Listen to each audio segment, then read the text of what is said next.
Emma J. Walker was born on March 20, 2000, in Knoxville, Tennessee, USA. From early childhood, she was energetic and determined, and her dream was to become either a veterinarian or a nurse working with newborns. In 2014, Emma entered Knoxville Central High School, and in her first year, she was one of her classmates who managed to get into the cheerleading team, which usually only accepted high school girls. In her free time, Emma volunteered at a local animal shelter. In her first year of study, she met a guy named Riley Gore. He was 2 years older, played football and was dating another girl at the time. After some time, they broke up, and Emma began dating Riley. At first, their romance resembled a typical American movie. A popular athlete at school and a cheerleader seemed like the perfect couple, but in reality, it was all just a pretty picture. At first, Emma didn't tell anyone about the problems she was having in her relationship. The first warning sign was Riley's unusual behavior before his prom. He told Emma that he was going to the ball with his ex-girlfriend. Considering the importance of the prom, Emma's friends and parents advised her to break up with Riley, but she didn't listen. However, things haven't been going well for the couple since then. They fought and broke up, and got back together. The longer this relationship lasted, the more aggressive Riley became. He constantly tried to control Emma, right down to the clothes she wore. The guy also got very angry when she spent time with friends without him. After another fight, when the couple broke up again, Riley wrote Emma a series of angry messages. In them, he said that she was dead to him, insulted her and tried his best to hurt her.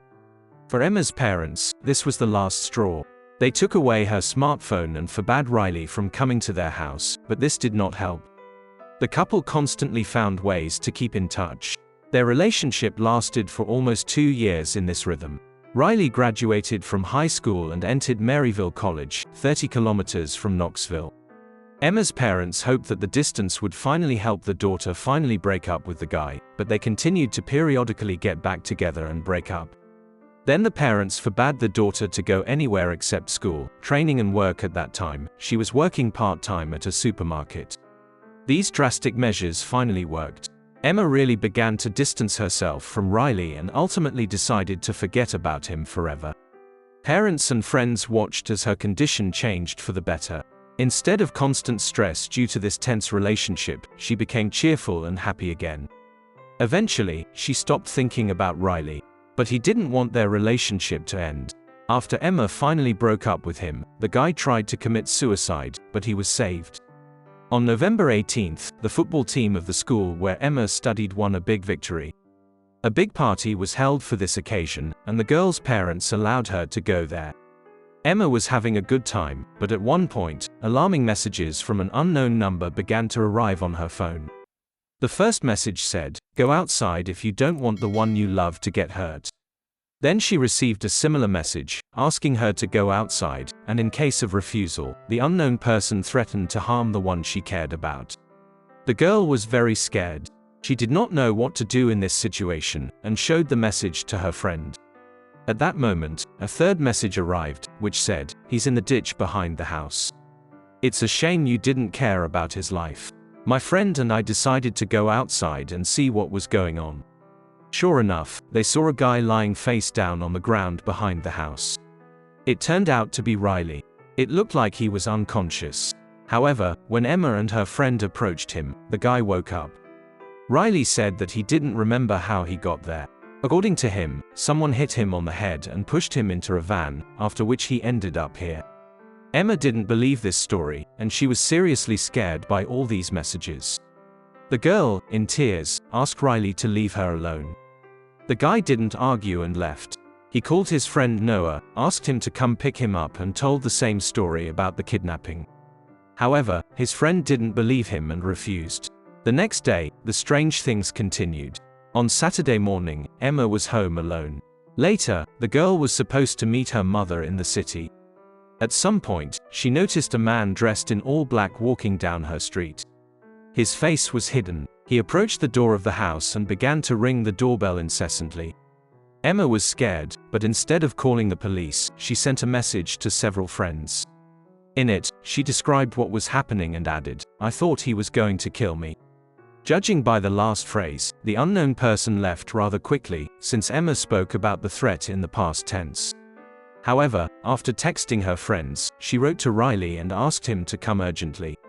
The guy arrived at the place rather quickly and began to calm her down. Meanwhile, her mother, who was waiting for her at the appointed place, began to worry and went home. There she saw Emma and Riley sitting on the porch. The mother asked the guy to leave, and he obeyed. The next day, Riley called Emma about 60 times, using a friend's phone, since the girl blocked his number. However, she did not answer these calls either. That day, Emma worked her shift at the supermarket, went with her father to eat ice cream, and then went home. Before going to bed, Emma asked her mother to wake her up early so she could wash her hair before school. On Monday, February 21st, her mother went to her daughter's room at 6 a.m. Usually, Emma woke up very quickly, but this time she did not react to her name. Then her mother gently shook her leg, but there was no reaction. The mother decided to check her pulse and, to her horror, did not feel one. Immediately after that, she called the police in a panic.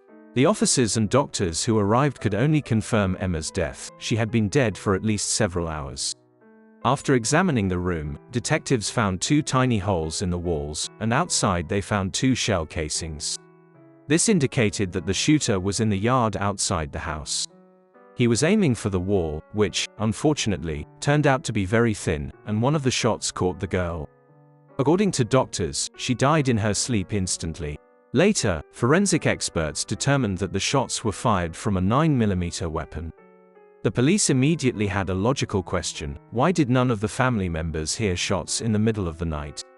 The girl's father told detectives that he did hear several loud bangs that woke him up in the middle of the night.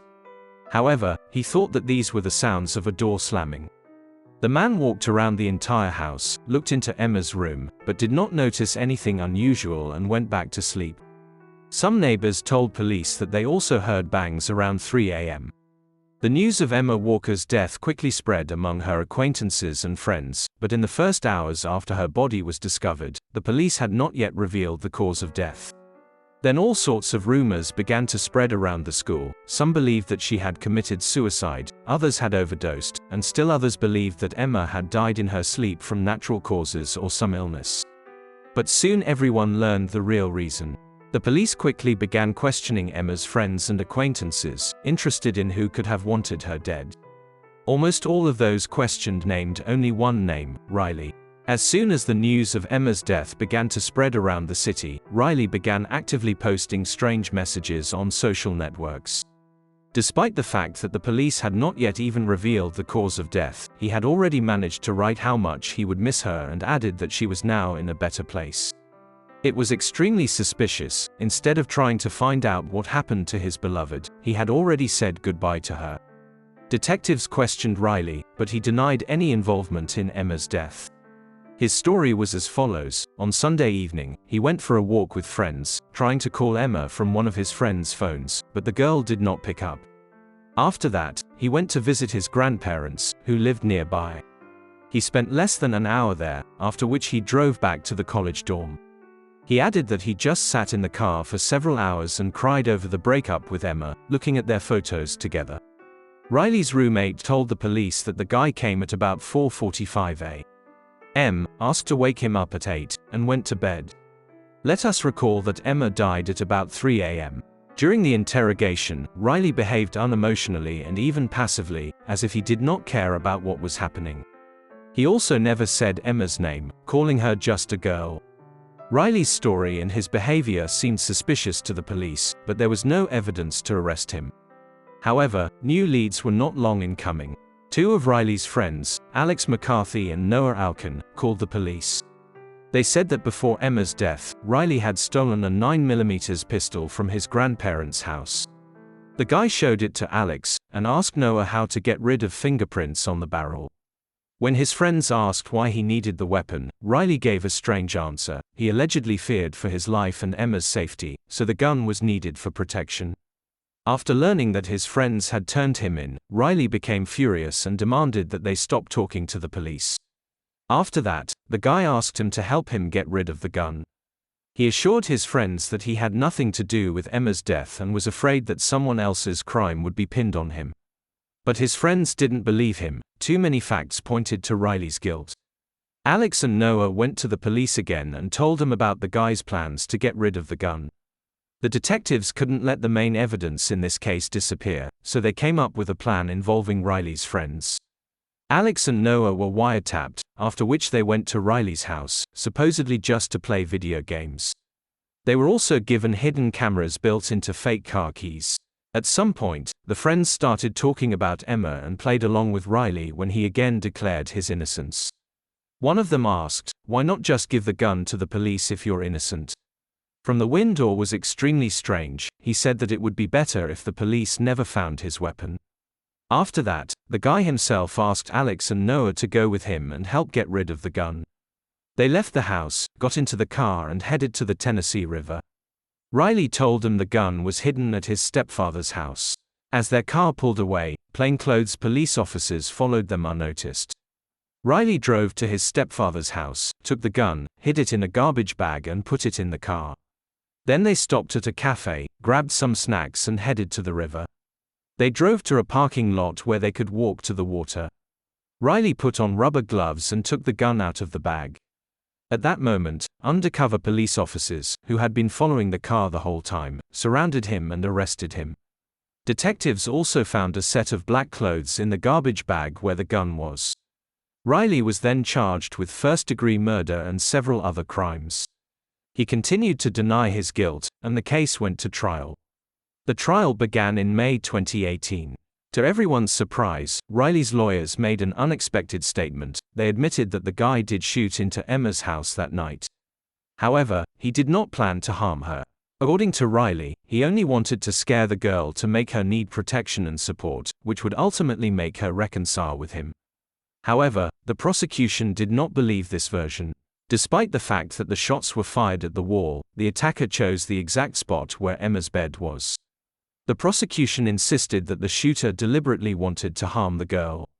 In addition, the prosecution was sure that Riley was the same unknown person in black clothes who rang Emma's doorbell a few days before the tragedy. On May 8, the court delivered a verdict. Riley was found guilty of first-degree murder and sentenced to the maximum penalty in the state, life imprisonment. He will have the opportunity to apply for parole only after 51 years in prison.